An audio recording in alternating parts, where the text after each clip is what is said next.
আসসালামু আলাইকুম বন্ধুরা, সবাই কেমন আছো? আশা করি সবাই অনেক ভালো আছো।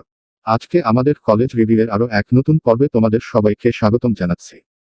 আজ আমরা আলোচনা করব বীরশ্রেষ্ঠ নূর মোহাম্মদ পাবলিক কলেজ নিয়ে।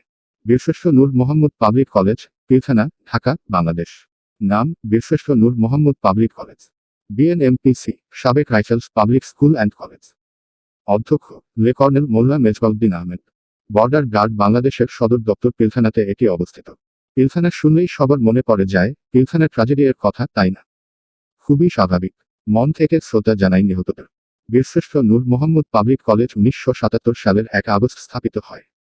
মূলত বিজিবির সদস্যদের সন্তানদের শিক্ষা নিশ্চিত করার উদ্দেশ্যে স্থাপিত হলেও এখানে সকলেই পড়াশোনা করতে পারে। 161 জন শিক্ষকমণ্ডলী আমাদেরকে সফলতার শিখরে পৌঁছে দেওয়ার জন্য অক্লান্ত পরিশ্রম করছে। তাদের অবদান কখনো ভুলব না। শুধুমাত্র শিক্ষক না, তারা আমাদের অভিভাবক। এটি একটি বেসরকারি কলেজ। মাসিক বেতন 2530 টাকা।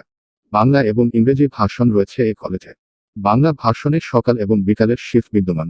ইংরেজি ভার্সনে সকল শিক্ষার্থী একই সঙ্গে সকালের শিফটের কাছে অংশগ্রহণ করে থাকে। প্রতি বছর এইচএসসি পরীক্ষায় রেজাল্টের দিক দিয়ে শীর্ষস্থানীয় কলেজগুলোর মধ্যে এটি একটি। বিজ্ঞান বিভাগ। মোট আসন সংখ্যা: বাংলা ভার্সন মর্নিং শিফট 525 মেয়ে, ডে শিফট 530 ছেলে। English version 225 combined. জিপিএ 5.00। মোট নাম্বার 1145 2019 অনুসারে। ব্যবসায় শিক্ষা বিভাগ। মোট আসন সংখ্যা বাংলা ভার্সন মর্নিং শিফট 200 মেয়ে, ডে শিফট 200 ছেলে। ইংলিশ ভার্সন নেই। জিপিএ 3.50। মানবিক বিভাগ। মোট আসন সংখ্যা বাংলা ভার্সন মর্নিং শিফট 125 মেয়ে, ডে শিফট 125 ছেলে। ইংলিশ ভার্সন নেই। জিপিএ 3.25। 4টি ভবন বাংলা ভার্সনের এবং ইংলিশ ভার্সনের জন্য আলাদা 2টি ভবন রয়েছে। এ কলেজের ঐতিহ্য হল খেলাধুলা। ধুমধাম করে প্রতিবছর আয়োজন করা হয় ক্রীড়া প্রতিযোগিতা, এবং তা নিঃসন্দেহে চোখ ধাঁধানোর মতো। অনেকগুলো ক্লাব রয়েছে, যেমন IT club, debate club, photography club, business club, English club. ক্লাবের মাধ্যমে আমরা বিভিন্ন দিকে পারদর্শী হতে পারছি। কম্পিউটার ল্যাব আছে, যেখানে প্রত্যেকের জন্য রয়েছে নিজস্ব কম্পিউটার। সায়েন্স ল্যাব রয়েছে। মাল্টিমিডিয়ার মাধ্যমে ক্লাস করানো হয়। বিভিন্ন উপায় পরীক্ষার মাধ্যমে আমাদের মেধা যাচাই করা হয়। আমরা যেন পড়াশোনায় হাঁপিয়ে না উঠি, তার জন্য পড়াশোনার পাশাপাশি বিভিন্ন কালচারাল প্রোগ্রাম করা হয়। এবং কলেজের ফলাফল বরাবরই খুব ভালো। বাংলাদেশের টপ 10 কলেজের মধ্যে এটি একটি। আক্ষরিক তথ্যগুলোর পরে এবার আমি একটু আমার নিজস্ব ভাষা, অভিজ্ঞতায় কলেজটাকে তুলে ধরি। বীরশ্রেষ্ঠ নূর মোহাম্মদ পাবলিক কলেজে চান্স পেয়েছি, এই খবরটা যখন আমার কানে আসে আমি এতটা খুশি হয়েছি যা বলে বোঝানো যাবে না। খুব ইচ্ছে ছিল পিলখানাটা ঘুরে দেখার। কলেজে চান্স না পেলে এই সৌভাগ্যটা আমার হয়তো হতো না। প্রথম দিন যখন কলেজে ভর্তি হতে গিয়েছিলাম, আমি মুগ্ধ হয়ে হা করে চারিপাশ দেখছিলাম। পিলখানার সৌন্দর্যের সাথে কলেজটা মিলেমিশে যেন একাকার। এই ইট পাথর কংক্রিটের শহরের মাঝে এ যেন এক মুগ্ধকর প্রকৃতি বিলাস। গাছপালা, পুকুর, খোলা মাঠের মাঝে পড়াশোনা, আমার মতো শহরের কাছে এটা বেশ রোমাঞ্চকর।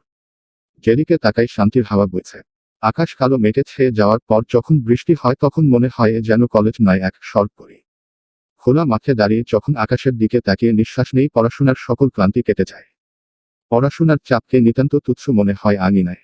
এ আঙিনার একজন মানুষের কথা না বললেই নয়। অধ্যক্ষ খুবই গাম্ভীর্যপূর্ণ একটা শব্দ।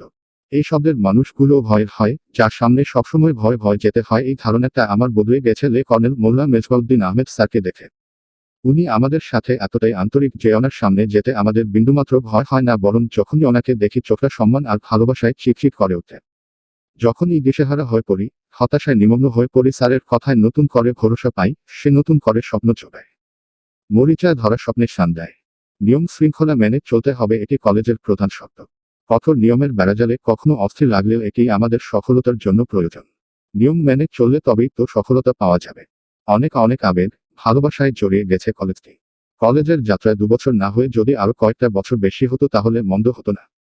এ আঙিনা ছেড়ে যেতে এ মন নাহি চায়।